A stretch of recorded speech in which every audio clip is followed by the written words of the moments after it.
എല്ലാ കൂട്ടുകാർക്കും നമസ്കാരം. നമ്മുടെ പുതിയ വീഡിയോയിലേക്ക് സ്വാഗതം. ഇന്നത്തെ നമ്മുടെ വീഡിയോ രാവിലെ ബ്രേക്ക്ഫാസ്റ്റ് ആയിട്ടും വൈകിട്ട് നല്ല ചൂട് കട്ടൻ ചായയുടെ ഒപ്പമൊക്കെ കഴിക്കാനും പറ്റിയ വളരെ ഹെൽത്തി ആയിട്ടുള്ള ആവിപ്പലഹാരമാണ്. ഈ ഒരു പലഹാരത്തിന്റെ സ്വാദറിഞ്ഞാല് നിത്യവും ഉണ്ടാക്കി കഴിക്കും, അത്രയ്ക്കും നല്ല ടേസ്റ്റ് ഉണ്ട്. നമ്മുടെ ഇന്നത്തെ പലഹാരത്തിലേക്ക് ഞാൻ കുറച്ച് ചക്കപ്പഴമൊക്കെ കട്ട് ചെയ്ത് ചേർത്തിട്ടുണ്ട്. നിങ്ങൾക്ക് ചക്കപ്പഴത്തിന് പകരമായിട്ട് ഏത്തപ്പഴവും ചേർക്കാവുന്നതാണ്. അപ്പോൾ നോക്കിയാലോ എങ്ങനെയാണ് വളരെ സ്വാദേറിയ നല്ലൊരു ഹെൽത്തി ആവിപ്പലഹാരം തയ്യാറാക്കി എടുക്കുന്നതെന്ന് നമ്മുടെ വീഡിയോയിൽ കൂടെ നമുക്ക് കണ്ടു നോക്കാം.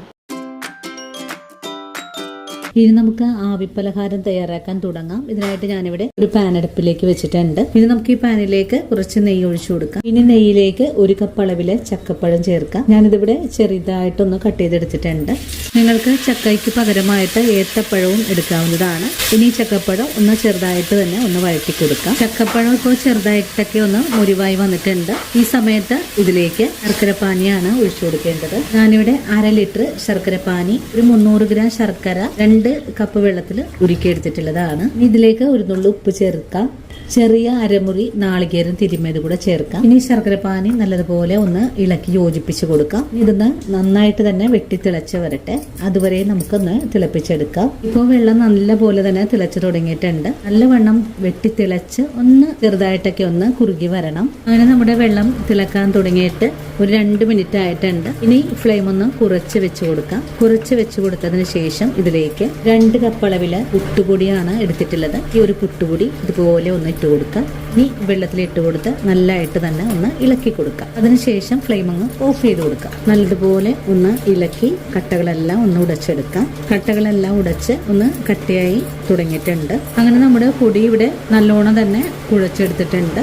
നല്ല കട്ടിയായി തന്നെ വന്നിട്ടുണ്ട്. ഇനി നമുക്കിതിലേക്ക് ജീരകവും ഏലക്കപ്പൊടിയും ചേർക്കാം.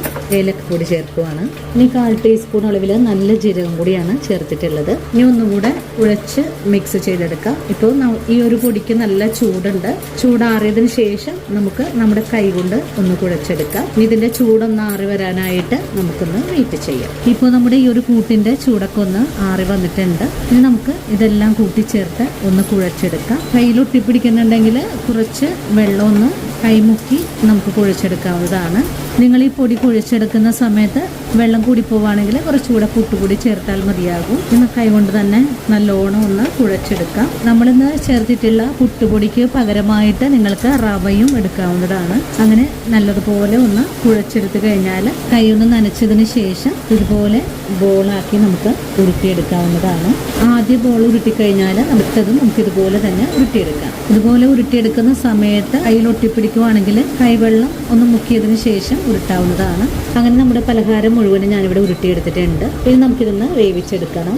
ഇനി നമുക്ക് ആവിപ്പാത്രം അടുപ്പിലേക്ക് വെച്ച് കൊടുക്കാം. ഇനി ഈ പാത്രത്തിലേക്ക് നമ്മൾ ഉരുട്ടിയെടുത്തിട്ടുള്ള ബോൾസ് ഇതുപോലെ ഒന്ന് നിരത്തി കൊടുക്കാം. പലഹാരം വേവിക്കാൻ വെച്ച് കഴിഞ്ഞാൽ നമുക്ക് ഈ പലഹാരത്തിന്റെ മേലെയായിട്ട് കുറച്ച് നാളികേരം ഇതുപോലെ ഒന്ന് വിതറി കൊടുക്കാം. ഇനി നമുക്ക് ഈ പാത്രം മൂടി വെച്ച് ഒരു 10 മിനിറ്റ് നേരം ആവിയിൽ വേവിച്ചെടുക്കാം. നമ്മുടെ പലഹാരം വേവിക്കാൻ വെച്ചിട്ട് ഒരു 10 മിനിറ്റ് കഴിഞ്ഞിട്ടുണ്ട്. നമുക്ക് ഈ പലഹാരത്തിന്റെ മൂടി ഒന്ന് തുറന്ന് നോക്കാം. പലഹാരം നല്ലവണ്ണം തന്നെ വേവായി വന്നിട്ടുണ്ട്. ഈ ഫ്ലെയിം ഒന്ന് ഓഫ് ചെയ്ത് കൊടുക്കാം. ഇനി നമുക്ക് ഈ പലഹാരത്തിന്റെ ചൂടാറി വരുമ്പോഴേക്കും ഒരു സെർവിംഗ് പ്ലേറ്റിലേക്ക് കൂടെ മാറ്റാം. അങ്ങനെ വളരെ ഹെൽത്തി ആയിട്ട് തന്നെ ഉണ്ടാക്കി കഴിക്കാൻ പറ്റിയ നല്ലൊരു ചക്ക പലഹാരം ഇവിടെ റെഡിയായി വന്നിട്ടുണ്ട്. അപ്പോൾ ഇന്നത്തെ നമ്മുടെ വീഡിയോയും ഇത്രയുള്ള കൂട്ടുകാരെ. ഈ ഒരു വീഡിയോയും കണ്ടിട്ട് എല്ലാ കൂട്ടുകാരും വീടുകളിൽ തയ്യാറാക്കി നോക്കണം. തയ്യാറാക്കി നോക്കുമ്പോൾ ഈ ഒരു പലഹാരത്തിന്റെ സ്വാദ് നിങ്ങൾക്ക് ഇഷ്ടപ്പെടുവാണെങ്കിൽ ചേച്ചി ഒന്ന് സപ്പോർട്ട് ചെയ്യാൻ മറക്കരുത്. അതുപോലെ വീഡിയോ കുറിച്ചുള്ള അഭിപ്രായങ്ങൾ കമന്റ്സ് ആയിട്ട് അറിയിക്കാനും മറക്കരുത്. അപ്പോൾ ഇനി നല്ലൊരു വീഡിയോ ആയിട്ട് നാളെയും കണ്ടുമുട്ടാം. അതുവരെ ഒത്തിരി സ്നേഹത്തോടെ വീണ്ടും കാണാം.